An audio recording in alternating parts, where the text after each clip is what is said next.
I was on the phone with them when I heard the first set of explosion.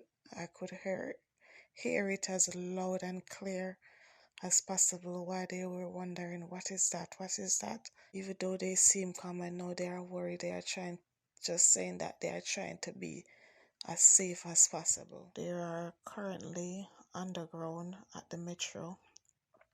Most of the Jamaican students are currently underground under the metro. While they are under the metro, we cannot get in contact with them while they are down there because there is no signal down there.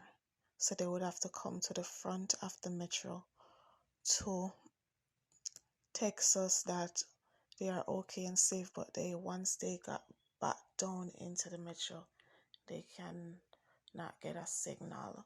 So it's a waiting game to hear back from them each time.